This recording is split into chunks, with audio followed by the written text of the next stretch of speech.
Alors bonsoir à vous tous et toutes, ça me fait plaisir d'être là une fois de plus. Alors Madame Lemieux, vous êtes la première à lancer la discussion et la réflexion de la soirée. Parfait, merci beaucoup, Madame Guénette. Bonsoir à tous, merci d'être présents en si grand nombre. Merci aussi aux gens de la chaire de m'avoir invité à participer à l'événement. Donc, bien ce soir, en préparation à la soirée, on nous avait posé la question qui est ici au point 3, là, pourquoi l'obésité augmente-t-elle alors que la société fait l'éloge du sport et de la saine alimentation? Donc, avant de proposer des éléments de réponse à cette question, je vais aborder deux thèmes principaux, soit les liens entre l'alimentation et le contrôle du poids, et également toute la notion de la complexité du comportement alimentaire chez l'humain. Donc, quand on parle de lien entre alimentation et poids corporel, c'est incontournable de parler de la notion de l'équilibre énergétique. Donc, c'est pour ça que je vais passer quelques moments, je vais vous parler de cette notion pendant quelques moments. Et par la suite, je vais vous parler d'autres éléments importants à considérer quand on regarde les liens entre l'alimentation et le contrôle du poids, soit la densité énergétique et les facteurs environnementaux qui peuvent influencer nos choix alimentaires. Donc, tout d'abord, l'équilibre énergétique, qu'est-ce que ça veut dire? Bien, en fait, on sait que notre organisme absorbe de l'énergie en consommant des aliments et des breuvages. En fait, quand on parle d'énergie, c'est souvent ce qu'on connaît peut-être mieux sous le nom de calories. Donc, l'organisme consomme des calories et va, en contrepartie, dépenser de l'énergie pour les fonctions vitales du corps, comme maintenir la température corporelle constante ou encore s'assurer que le cœur fonctionne bien, les différents organes. Donc, on dépense de l'énergie pour les fonctions vitales et également pour des activités physiques qui peuvent être variables vraiment d'une personne à l'autre. Donc, on dit qu'il y a équilibre énergétique quand l'énergie qui est fournie par les aliments est égale à la quantité d'énergie qui est dépensée. Donc, à ce moment-là, on a un équilibre énergétique et dans ce cas-là, le poids demeure stable. Donc, par ailleurs, si notre apport en calories ou en énergie est plus élevé que la dépense d'énergie de notre corps, bien, à ce moment-là, il y a une prise de poids. En fait, ce que le corps fait, c'est que le surplus de calories va être mis en réserve, surtout sous forme de graisse. Donc, on va voir là l'expansion de notre tissu adipeux. Donc, on va prendre du poids. Si au contraire, l'apport en énergie est inférieur à notre dépense, bien là, on n'aura pas d'autre choix que d'aller puiser dans nos réserves pour vraiment réussir à combler nos besoins. Et donc, à ce moment-là, il y a perte de poids. Donc, c'est toujours important d'avoir ça en tête parce que les interventions qu'on va faire, soit pour essayer de prévenir le gain de poids ou alors pour amener une perte de poids, devront toujours se rattacher à cette notion d'équilibre énergétique. Donc, au niveau de l'alimentation, il y a beaucoup d'études qui ont été effectuées afin d'identifier des aliments ou des façons de s'alimenter qui pouvaient peut-être être associées au gain de poids ou encore à la perte de poids. Mais il y a une notion que je trouvais qui regroupait plusieurs facteurs, qui est la notion de la densité énergétique. Je vous explique ce que c'est. En fait, la densité énergétique, ça correspond au nombre de calories par gramme d'aliment. Donc, c'est comme de dire le nombre de calories par centimètre carré d'aliment, si on pense à une image de densité. Et il faut savoir que nos aliments sont composés de ce qu'on appelle des macronutriments, donc par exemple les lipides, les glucides et les protéines, et que ces macronutriments n'ont pas tous la même densité calorique. Donc, la même densité énergétique. Alors, les lipides, eux, ont une densité énergétique élevée, alors 9 calories par gramme, alors que les glucides et les protéines, la densité énergétique est plus faible, soit de 4 calories par gramme. Donc, c'est certain qu'un aliment, par exemple, qui va être très riche en lipides, aura tendance à avoir une densité énergétique plus élevée, si bien qu'à chaque bouchée, il y a plus de calories qui entrent. C'est un peu comme ça qu'on peut l'imager. Peut-être vous donner un ordre de grandeur. En fait, la densité énergétique, on peut regarder un peu le lien entre la densité énergétique et les différents groupes d'aliments. Alors, on voit que les aliments tels les fruits, les légumes, lait écrémé, soupe de type bouillon ont une densité énergétique très faible, notamment parce qu'ils contiennent beaucoup d'eau et que l'eau apporte du volume, de la masse à l'aliment, mais pas de calories. Et à l'opposé, les aliments à densité énergétique élevée, on retrouve dans cette catégorie-là croustilles, chocolat, biscuits, beurre, etc. Donc, les études ont montré que les gens qui ont tendance à manger davantage des aliments à densité énergétique faible ont tendance à, en fait, on prenne moins de poids, ou alors si on les expose à une alimentation à densité énergétique faible, bien, à la fin de la journée, finalement, ils vont consommer moins de calories. Je vais vous donner un exemple de ça qui va être un petit peu plus parlant au niveau de la densité énergétique. Donc, on a deux aliments qui peuvent se ressembler parce que ce sont des pommes de terre. Donc, d'un côté, on a la pomme de terre frite, un gros format d'un restaurateur qu'on connaît et qui contient 450 calories. On voit qu'il y a une quantité quand même appréciable de gras et qu'au total, la densité calorique est de 3,1 calories par gramme.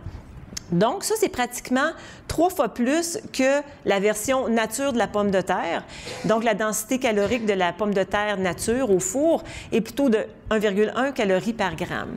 Donc, ce que ça veut dire, c'est que pour en arriver à consommer la même quantité de calories, on devra consommer 414 grammes de pommes de terre au four, comparativement à 147 grammes pour les frites. Donc, ça correspond à peu près à 2 grosses pommes de terre au four et demi. Donc, vous pouvez facilement comprendre que c'est beaucoup plus facile, disons, de surconsommer avec un aliment comme celui-ci qu'avec un aliment comme celui-là. Donc, je dis souvent à mes étudiants, imaginez que je vous invite à la maison et que je vous sers avec des hamburgers, des pommes de terre frites. Si je vous sers ce format-là, ça devrait aller assez bien pour la majorité des gens. Si au contraire, je me décide de vous offrir 2 pommes de terre au four et demi dans vos assiettes avec le hamburger, même si vous êtes poli, je pense que vous allez probablement laisser dans votre assiette. Donc, ça illustre pourquoi les aliments à densité énergétique faible, c'est plus difficile de surconsommer. Un autre exemple de ça, rapidement, en fait, c'est une étude canadienne qui montre qui a regardé la population selon la consommation de légumes et fruits, aliments à densité énergétique faible, et qui a mis ça en lien avec la proportion de personnes obèses.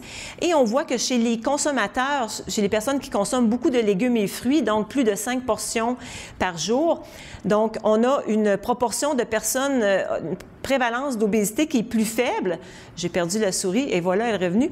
Donc, on a par exemple 19 % des hommes qui sont obèses chez les grands consommateurs de légumes et fruits par rapport à 26 % chez les gens qui sont de faibles consommateurs de légumes et fruits.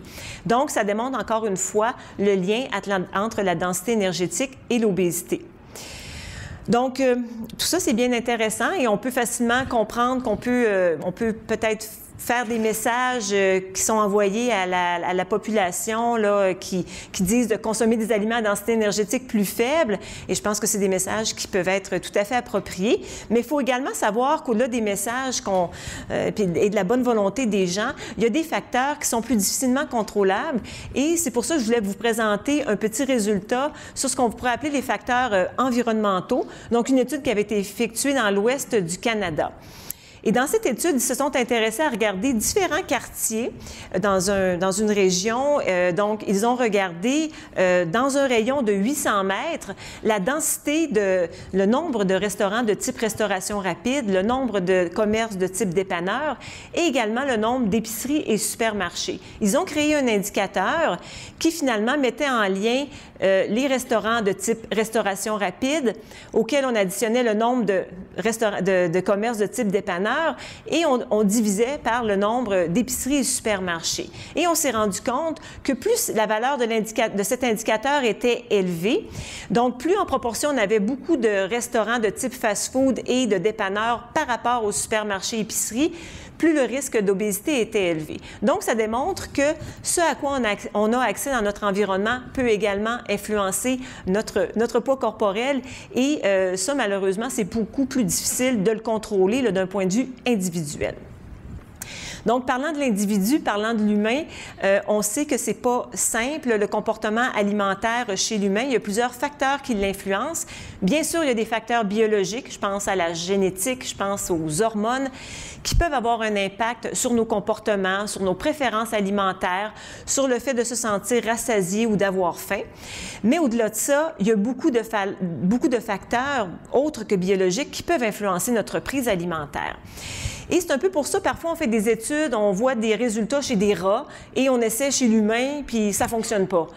Bien, c'est probablement parce que chez le rat, bien, le mode de vie, l'éducation, l'atmosphère au moment du repas, c'est probablement pas tellement important, alors que pour nous, ce sont des facteurs qui vont influencer ultimement la quantité d'aliments qu'on va consommer. Donc, j'ai parlé de mode de vie, éducation, atmosphère. On peut même aussi, il y a des études qui montrent que la grosseur de l'assiette peut avoir une influence sur notre perception à savoir est-ce que c'est une portion qui est correcte de consommer dans sa totalité ou non. Donc, ça peut avoir une influence. Les normes sociales, donc si on a appris qu'il n'était pas poli, en fait, qu'il valait mieux terminer notre assiette, bien ça peut avoir bien entendu une influence aussi sur notre prise alimentaire. Et tout ce qui est publicité, allégations santé, etc., peuvent également influencer nos comportements. Donc, c'est complexe, le comportement alimentaire, et on peut penser que lorsqu'on essaie de changer un comportement, bien, il y a tellement de facteurs qui influencent ce comportement-là que ça peut être assez compliqué et qu'on a une certaine forme de résistance au changement. Donc, j'en arrive à la question, pourquoi l'obésité augmente-t-elle alors que la société fait l'éloge du sport et de la saine alimentation? Donc, on a vu peut-être déjà des éléments de réponse avec les facteurs environnementaux, avec la complexité du comportement alimentaire. J'aimerais maintenant vous amener sur d'autres pistes. Donc, l'information dans les médias, est-ce qu'elle est toujours aidante? Les stéréotypes alimentaires qui peuvent parfois être surprenants. Donc, les gens se font des idées à propos de certains aliments et ça peut avoir un effet qui n'est pas nécessairement souhaitable sur leur choix alimentaire. Et également, je parlerai très brièvement, mais quand même, de notre résistance face à la perte de poids, qui peut expliquer pourquoi, finalement, au niveau de la population, il est difficile d'arrêter la tendance là, de la prise de poids. Donc oui, l'information est très abondante dans les médias scientifiques, mais aussi les médias, toutes les sortes de médias. On entend de plus en plus parler de nutrition, d'obésité, mais parfois ce n'est pas toujours de bonne qualité. Je me permets un exemple. À l'automne, au début de l'automne dernier, bien, cet automne, en fait, un article dans Cyberpresse mentionnait le fait de prendre un gros déjeuner est associé à un risque accru d'obésité. Donc là, les yeux m'ont écarquillée parce que j'avais jamais vu de tels résultats et j'étais très surprise de ce résultat. Alors, je fais mon travail de chercheur, je retourne à la source pour me rendre compte que dans l'étude, en fait, ce qu'il démontrait, c'est le fait de consommer un gros dîner était associé à un risque accru d'obésité. Mais le problème, c'est que ça avait traversé en France. L'agence France Presse avait pris la nouvelle et avait mentionné, alors, le déjeuner est associé à un risque d'obésité. Mais c'est revenu, ça a retraversé l'Atlantique sans changer le déjeuner pour le dîner, et c'est arrivé ici. Le déjeuner est associé à l'obésité, alors que dans les faits, c'était le déjeuner des Français, mais qu'ici, on aurait dû dire le dîner. Donc ça, c'est un exemple, parfois, de résultat qui peut être vraiment amener beaucoup de confusion. C'est sûr que le risque pour la santé associé à l'obésité, c'est aussi très médiatisé. Et parfois, ça peut amener à des conclusions un peu tordues parce qu'il y a des gens qui vont se dire, bien, si engraisser, c'est pas bon pour la santé, donc, un aliment qui est bon pour la santé, ça ne peut pas faire engraisser. Pas toujours le cas. D'ailleurs, c'est un petit peu ce que ces chercheurs se sont intéressés à cet aspect-là, donc essayer de voir comment les gens perçoivent les aliments. Et ils ont questionné des gens quant au potentiel engraissant de certains aliments qu'on leur présentait. Donc, et on leur disait, si vous consommiez cet aliment dans un contexte d'une collation, à un moment de la journée où vous avez faim, dans quelle mesure ça aurait le potentiel de vous faire engraisser? Résultat assez intéressant. En fait, on disait aux gens le nombre de calories dans les aliments. Ça, c'est important de le mentionner. Donc, on demandait aux gens, bon, une Snickers miniature de 47 calories, c'est quoi son potentiel engraissant dans un contexte d'une collation, comme je vous le mentionnais. Et on a une valeur, là, sur une échelle de 1 à 7, une valeur de 3,38. On pose la même question pour des petits pois contenant, donc, 62 calories de petits pois. Donc, dans la tête des gens, vu que c'est un aliment santé, donc les petits pois font moins engraisser que la Snickers, même s'il y a plus de calories. Là, vous allez me dire 47, 62, c'est presque pareil, puis bon, on donne la chance aux coureurs. On continue. Alors, on y va. La Snickers miniature, quel est son potentiel engraissant? On l'a vu tantôt. Maintenant, comparativement à 2 bananes et 2 poires, contenant 420 calories. Et là, les gens, même si on leur dit c'est 420 calories, presque 10 fois plus, mais on persiste et signe et on dit non, ça fait moins engraisser que la Snickers miniature. Donc, j'ai presque terminé. Je voulais vous dire un mot sur la résistance à la perte de poids. Je pense qu'il faut en parler. Notre corps, finalement, lorsqu'on est en déséquilibre énergétique, donc quand on est en perte de poids, quand l'apport en énergie est inférieur à la dépense, il y a plusieurs facteurs qui vont se mettre en œuvre, en fait, plein de soldats, si on veut, qui se mettent en œuvre pour lutter contre ce déséquilibre énergétique, parce que pour le corps, c'est vraiment une atteinte à son intégrité que de se faire maigrir, finalement. Et donc, ce qu'on remarque quand les gens perdent du poids, bien, il y a des changements au niveau hormonaux qui vont augmenter les sensations d'appétit, la dépense énergétique au repos, donc la dépense énergétique pour nos fonctions vitales va diminuer. Donc, il y a plusieurs facteurs qui se mettent en œuvre pour nous empêcher, nous rendre la vie difficile quand on tente de perdre du poids. Il y a aussi tous les facteurs psychologiques, le sentiment de se priver, le sentiment d'être insatisfait, le fait qu'on commence à rêver au gâteau au chocolat et tout ça.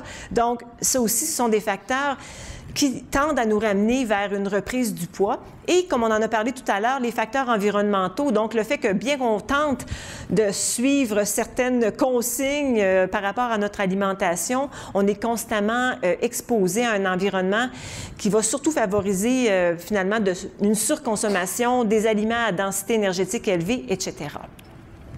Donc, je vous laisse sur ces petits points en conclusion. Donc, selon moi, c'est certain que c'est pas suffisant de dire quoi faire. C'est important que les gens soient éduqués, mais on voit là, avec les années que malgré le fait qu'on transmette de l'information et tout ça, ça semble pas suffisant pour opérer des changements. Notamment parce qu'on est résistant au changement puis que notre corps est résistant à la perte de poids. Et aussi peut-être mentionner qu'en contrepartie des messages qui veulent favoriser la saine alimentation, il y a une publicité abondante et un environnement alimentaire qui favorise plutôt la surconsommation. Et je vous laisse avec une question dont on pourra discuter tout à l'heure lors de la discussion. Est-ce que finalement, il n'y aurait pas un risque de manger trop avec notre tête? Donc voilà, merci beaucoup.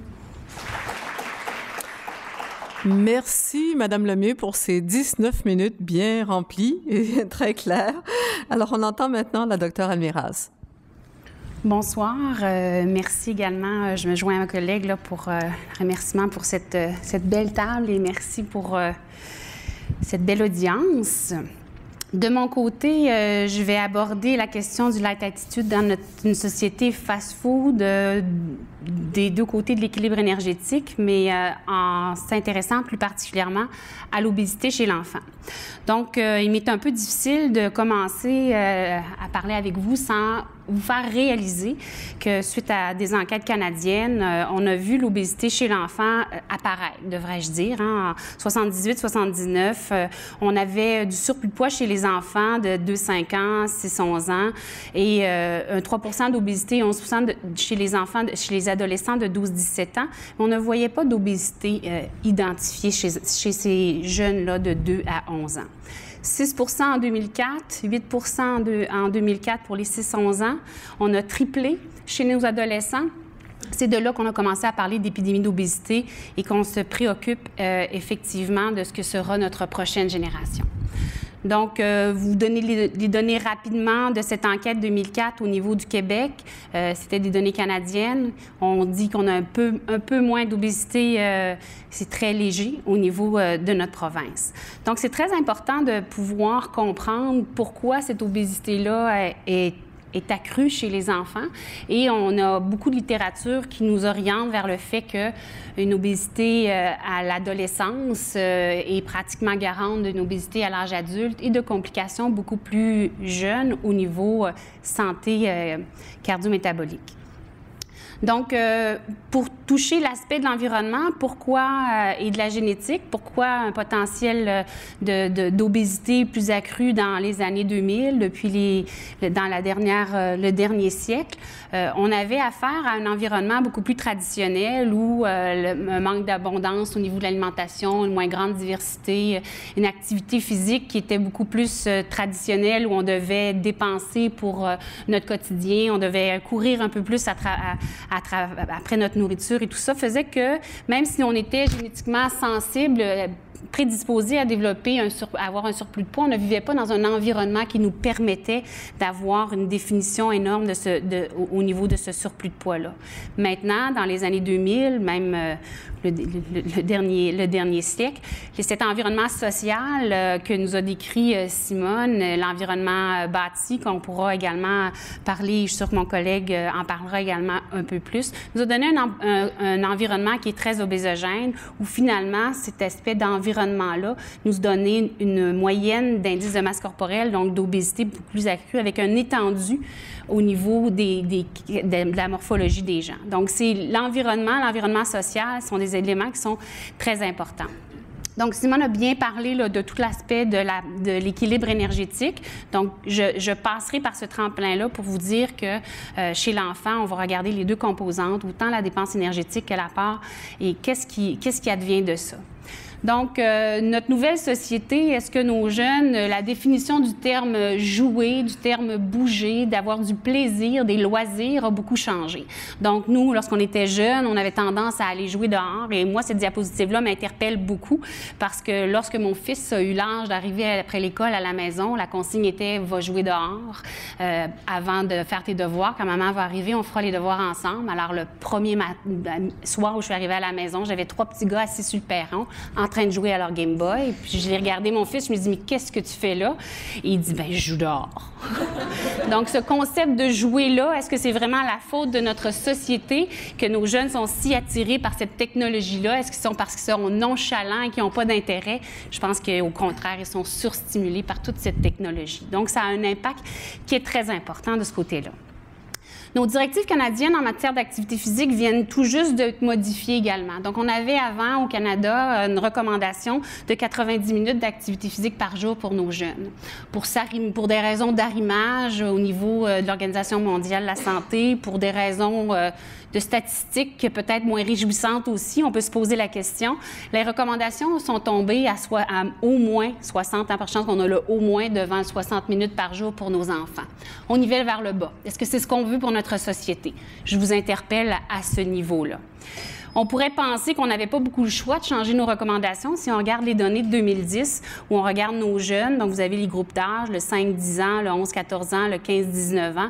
On voit que chez nous, tout petits, même pas 50 atteignaient 60 minutes d'activité physique par jour chez les garçons comme chez les filles. Et quand on regarde le 90 minutes, bien, moins de 10 des jeunes et de nos adolescents sont capables d'atteindre ce 90 minutes-là. Et c'est la même chose pour les données canadiennes de cette année, où on a à peine 9 des garçons et 4 des filles qui atteignent 60 minutes d'activité physique par jour. Donc, on a nivelé nos recommandations vers le bas. Nos jeunes ne bougent pas spontanément suffisamment quotidiennement. Au niveau de bouger, nos jeunes sont de plus en plus à l'école. Les périodes scolaires, le service de garde avant l'école, le service de garde après l'école, l'intérêt à toutes les spécialités et toutes les matières à apprendre à nos jeunes font que dans nos écoles, on a peu de périodes d'activité physique par semaine. Donc, on voit ici 44 des écoles, dans des statistiques de 2005, avaient à peu près 1 à 2 périodes d'activité physique par semaine, 50 minutes. Et on a des données qui nous rapportent aussi que le temps d'engagement dans ces périodes d'activité physique pour moins de 50 des jeunes est de 50 du temps. Donc, on parle de période d'activité physique, mais c'est pas là qu'on va chercher énormément de notre dépense énergétique pour nos jeunes à l'école. On a eu de la pression faite sur le gouvernement à vouloir avoir plus de minutes d'activité physique au niveau de nos écoles. Dans les années 2004, on a finalement gagné à ce niveau-là. Par contre, les écoles avaient le choix d'ajouter des minutes d'activité physique ou d'ajouter des minutes au niveau de l'enseignement de l'art, la musique, les arts plastiques, l'art dramatique. C'est aussi important. Il faut voir comment notre système peut être bâti pour permettre à nos jeunes d'effectivement bouger plus quotidiennement au niveau de leur journée.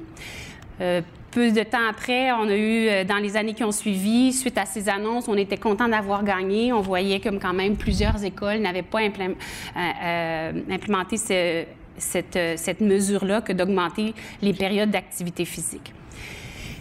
D'un autre côté, on veut voir aussi, on se dit, mais oui, mais l'école n'est pas là pour tout faire. Il faut qu'il y ait le jeu spontané, les jeux actifs, le sport non organisé. On a toute une panoplie d'activités que les jeunes peuvent faire. On se rend compte qu'un enfant sur 8 va s'adonner à des jeux actifs après l'école. Donc, ça aussi, c'est un intérêt à voir comment on développe auprès de nos jeunes l'activité physique spontanée.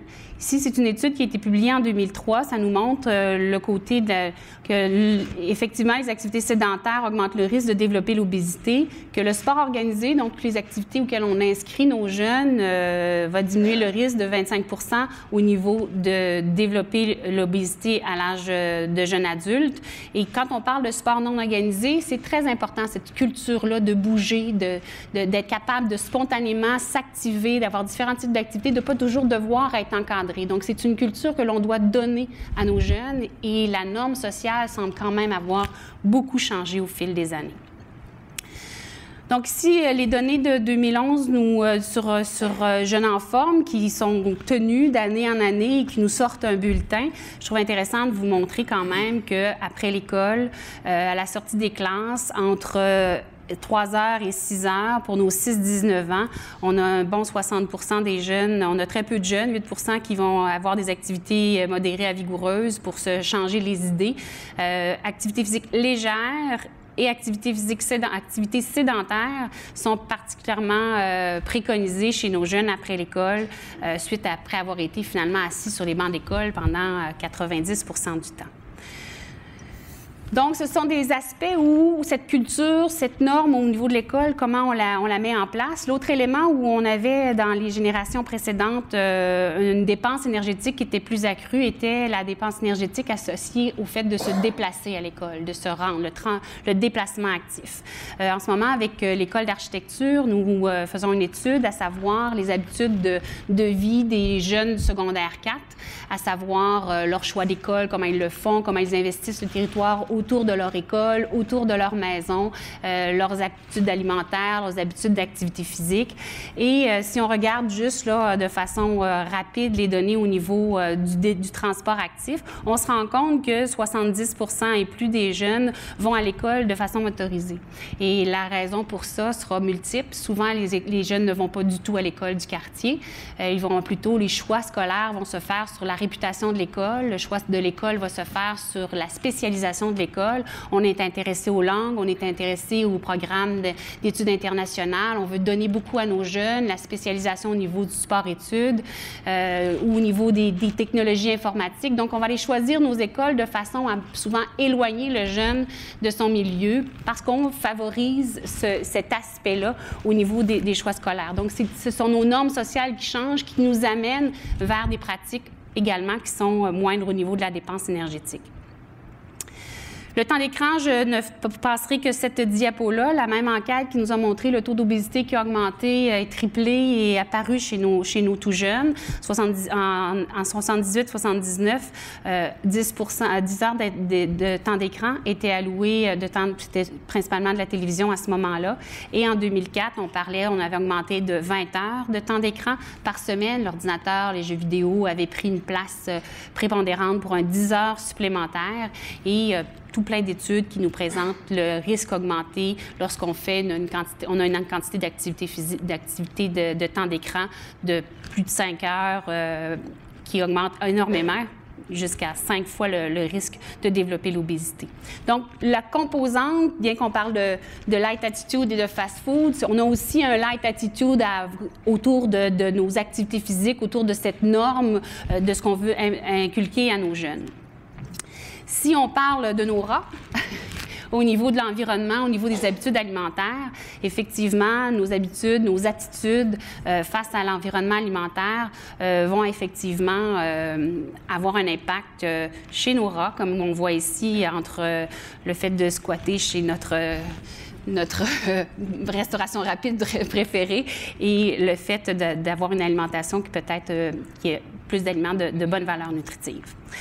Dans ce côté-là, au niveau de l'alimentation chez l'enfant, on ne peut pas passer sous silence l'importance du parent, l'importance de la famille, de cet endroit d'éducation où on doit aider, où on doit conserver cette belle petite machine qui vient au monde.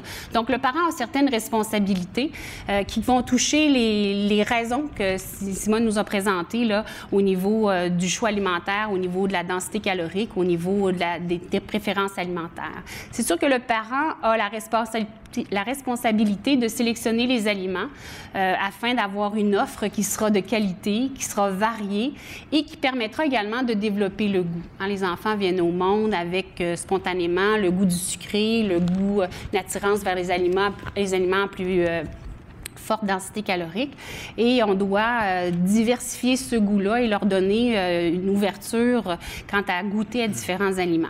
C'est pas toujours simple, vous me direz. On a tendance à pas vouloir se chicaner avec nos enfants. On veut que le moment du repas soit pas après une journée qui a pu être éreintante, qui soit un moment difficile. Mais c'est important, ce cadre-là, que le parent doit pouvoir donner. Et tous les parents n'ont pas nécessairement les outils pour être capables de bien encadrer ces petits trésors-là qui viennent au monde. L'heure des repas est un moment important. Comment on régularise la prise alimentaire. Donc, on la met dans un cadre. On a une routine de sommeil est importante pour un enfant, on le sait. Donc, la routine alimentaire est également importante. L'endroit où l'on mange, hein, s'asseoir devant la télévision pour manger nos repas ou s'asseoir à table à un moment précis, avoir une atmosphère qui sera effectivement agréable, un moment d'échange, un moment où on essaie de ne pas avoir de querelle à table et que le parent soit un modèle que le parent mange avec les enfants, que le parent mange la même chose que les enfants goûtent à différents aliments. L'autre chose qui est importante et qu'on a peu tendance à faire, puis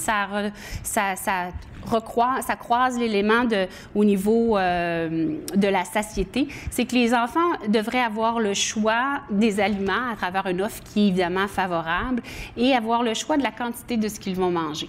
C'est sûr qu'il faut jouer d'astuces avec un enfant. Vous me direz, Nathalie, bien voyons, moi, mon enfant veut manger de rien, n'a jamais faim, attend toujours le dessert.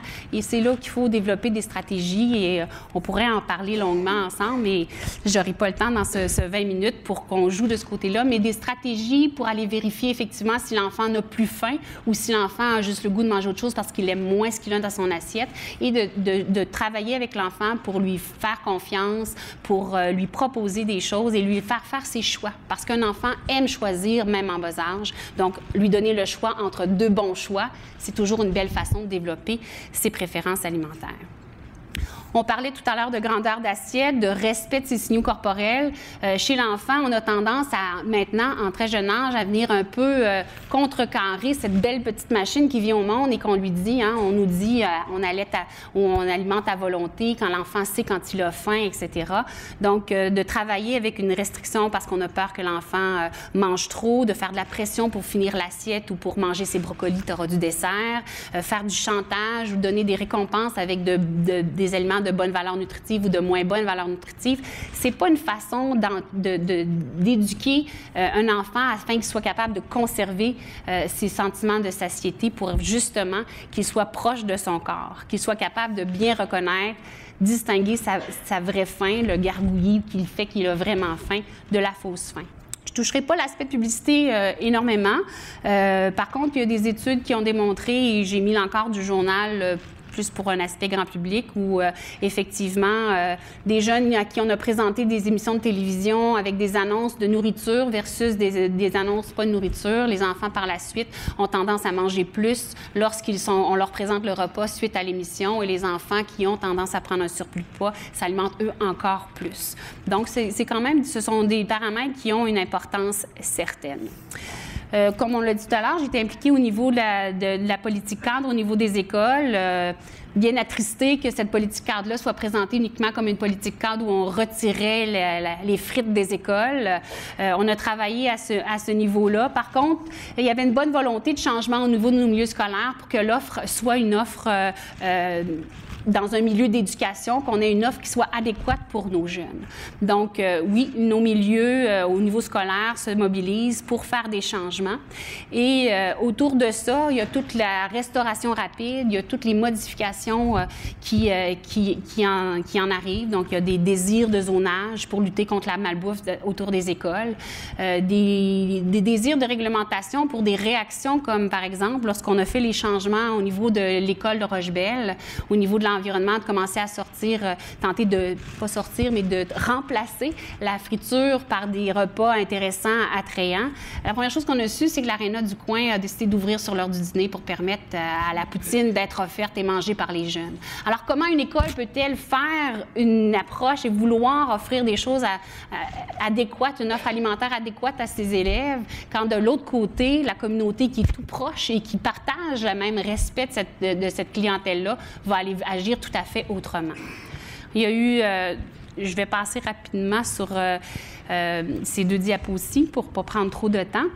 Donc, par la suite, il y a eu le mouvement au niveau des arénas. On a entendu l'aréna au Lac-Etchemin qui a été la première à emboîter le pas, à dire, bien, moi, je sors la friture, je sors tout.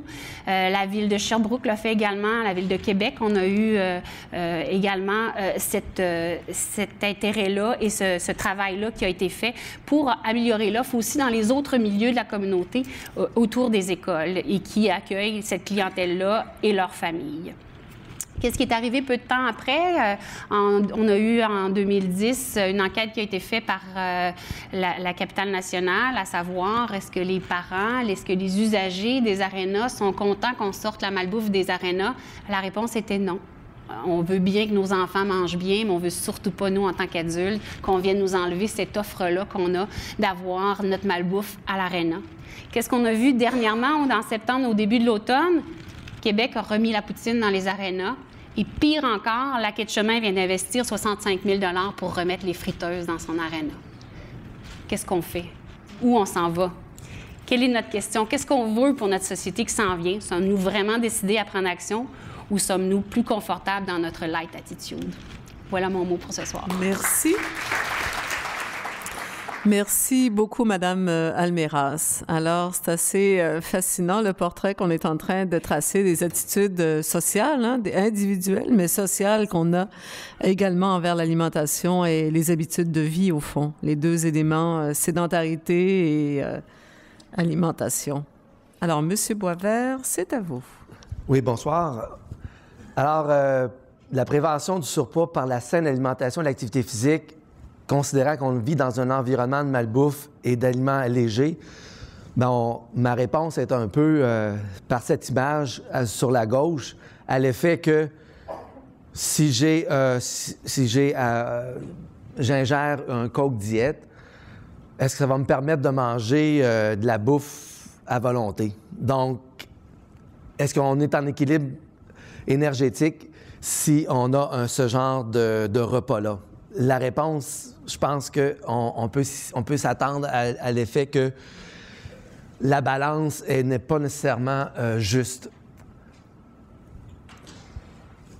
Alors, la question, en fait, de la façon dont je l'ai apportée, c'est que finalement, apparaissent de nombreuses campagnes de promotion qui sont réalisées pour encourager la consommation de fruits et de légumes et qui sont équilibrées et variées selon les principes de la bonne alimentation.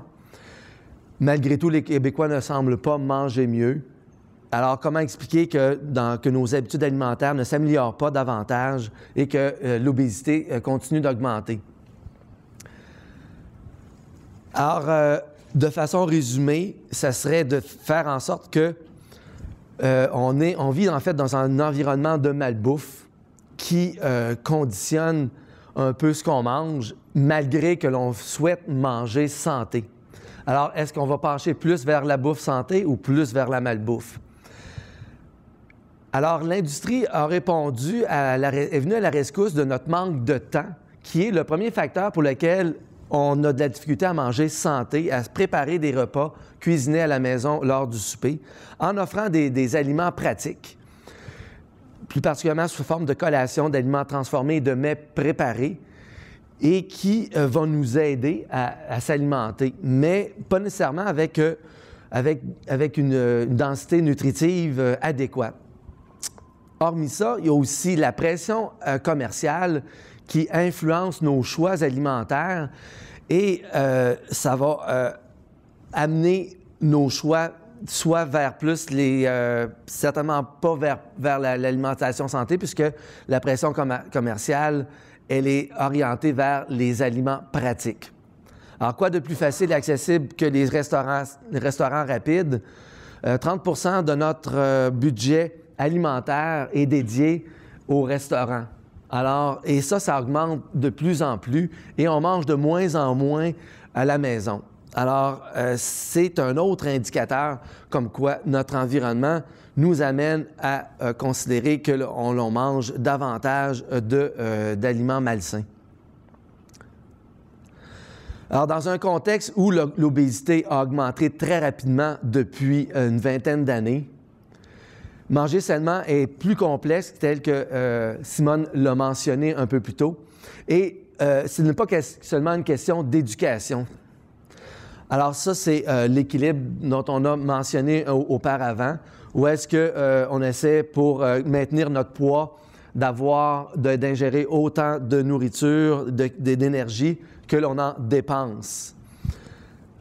Et on a aussi élaboré sur l'aspect génétique qui apporte des susceptibilités à pencher plus d'un côté que de l'autre. Alors, cet équilibre-là fait en sorte que va conditionner nos choix. Mais la complexité fait en sorte que l'accès aux aliments de malbouffe apportés par l'industrie par rapport aux aliments sains vont être considérés par rapport à l'influence que l'on peut avoir sur nos préférences, le coût de ces aliments-là et les habiletés et les connaissances que l'on a à préparer nos aliments. Donc, tel qu'on l'a mentionné aussi, c'est conditionné par des facteurs personnels, tels que, par exemple, un des aspects personnels que l'on a, c'est le stress que l'on peut vivre, qui vont nous peut-être court-circuiter notre volonté de manger plus santé et aller vers des aliments réconfortants qui sont élevés en calories. On a aussi la pression socioculturelle, c'est celle de nos pairs, par exemple, de notre environnement social, et pour laquelle plus nos amis, par exemple, sont obèses, plus on va avoir tendance aussi à manger davantage et devenir obèse. C'est donc la norme qui change, la norme qui est l'acceptabilité de certains types d'aliments a changé et vers un point de déséquilibre qui est en faveur de la surconsommation d'aliments. Et l'aspect familial aussi sur la préoccupation et la culture qui nous amène à manger certains aliments plutôt que d'autres. Alors, les facteurs personnels et les facteurs environnementaux qui sont donc du point de vue de l'environnement bâti ou agroalimentaire et socioculturel, tel qu'on peut le voir, qui est plus des facteurs individuels. Donc, l'environnement alimentaire, si on parle de choix des aliments, ici, on a un coca qui est régulier par rapport à celui qui est diète. Qu'est-ce qui va conditionner nos choix dans notre environnement? Parce que c'est l'accès aux aliments qui détermine notre environnement et va venir aussi influencer notre choix par les préférences que l'on aura par rapport à un aliment plutôt qu'un autre, et par rapport à l'achat et à la consommation. Alors, notre choix final de consommer ou non un aliment nous revient, mais l'environnement conditionne ces choix-là. Alors, a-t-on vraiment le choix ou s'il est manipulé par l'industrie agroalimentaire? Alors, là, je vais vous parler d'activité physique et d'environnement bâti. Alors, quand on a un gym gratuit, habituellement, quand on a un environnement où est-ce que l'escalier est difficile d'accès, on le sait dans les hôpitaux et même dans les universités, mais c'est plus difficile à comprendre quand notre gym gratuit, notre escalier, est situé en plein milieu et donc très attrayant, alors que même que ceux qui vont faire de l'activité physique empruntent l'escalier roulant. Alors, notre environnement nous conditionne vers des choix qui ne sont pas toujours santé. Alors, comment peut-on faire pour se promener en vélo, aller au travail en vélo, lorsque l'on doit partager la chaussée avec les véhicules automobiles, lorsqu'en banlieue, les trottoirs disparaissent, ou lorsque sur le bord de la 138 ou de la 132, il n'y a pas de piste cyclable. Et donc, ça devient un problème de sécurité pour pouvoir faire plus de transport actif durant nos loisirs. Alors, la sécurité a fait en sorte que les jeunes vont de moins en moins à l'école et ça a diminué de façon importante depuis 40 ans. Et que dire de l'éducation physique, tel que Nathalie le mentionnait, et on est parmi les pays pour lesquels on a le moins accès à l'éducation physique pour nos jeunes. Et en fait, seulement 1/3 de la population est active, alors que 2/3 ne l'est tout simplement pas ou moyennement. C'est encore pire lorsque l'on essaie de vérifier les recommandations nationales qui ont été émises en janvier et que j'avais eu l'occasion de commenter et pour lesquelles on recommande 30 minutes d'activité physique 5 fois par semaine pour un total de 150 minutes. Alors, on s'aperçoit que seulement 5 % de la population remplit cette exigence-là. Si on dit, on regarde le 150 minutes, mais distribué sur l'ensemble de la semaine par tranche de 10 minutes, 15 % de la population seulement remplit ces recommandations-là. Alors, au Québec, on est en plus la province au Canada qui fait le moins d'activité physique. Donc, l'activité physique au Québec, ce n'est pas ça qui nous protège de l'embonpoint de l'obésité au Canada. Et non plus chez les jeunes ici de 6 à 11 ans. On est la province qui fait le moins d'activité physique. D'autant plus que l'activité physique, elle protège contre l'obésité. Les personnes obèses ont pratiquent moins d'activité physique que ceux qui l'en pratiquent davantage. Pourtant, l'activité physique, c'est un médicament à un point tel qu'on peut arriver à prévenir l'incidence de diabète, de certains cancers et de maladies cardiaques à de l'ordre de 30 %, avec en plus des effets importants sur l'hypertension, l'ostéoporose et d'autres comme le cancer. Mais les gens ne comprennent rien à la prescription médicale que l'on leur a fait pour prévenir les maladies chroniques et évidemment faire du rollerblade sur le tapis roulant. Ça n'aide pas vraiment à être vraiment actif. Alors, l'évolution dans notre société nous a amenés à être plus sédentaires et être sédentaires assis. Et être assis, c'est au-delà de la pratique d'activité physique un deuxième déterminant de la prise de poids. Et d'autant plus que si on le fait devant la télévision, on risque d'être tenté par la publicité de consommer plus d'énergie. Alors, à un point tel que l'association entre l'évolution de l'obésité et la télévision fait en sorte que ici, on a un parallèle intéressant pour lequel il y a une corrélation certaine, mais je ne suis pas sûr qu'au niveau scientifique, ça ait une connotation importante, mais c'est quand même intéressant à vérifier. Et donc, le loisir inactif fait en sorte que si on considère 40 % des enfants soupent devant la télévision et soupent, donc mangent non seulement est actif, mais mange devant la télévision, on s'aperçoit en fait que 167 calories est consommé davantage lorsque l'on mange devant la télévision. Et on s'aperçoit, comme Nathalie l'a mentionné, que la prévalence d'obésité augmente avec le nombre d'heures qu'on écoute à chaque jour et qui a fait en sorte que c'est tellement robuste comme donnée qu'en santé publique, on recommande seulement 2 heures d'écoute de télévision par jour. Qui dit télévision dit publicité. Même si au Québec, on a une loi qui empêche la publicité, on s'est aperçu que dans les années 2000, que près de 30 000 publicités étaient visionnées par année par nos téléspectateurs et que 3/4 de ces aliments-là ne faisaient pas partie du guide alimentaire canadien, donc des aliments plutôt de malbouffe.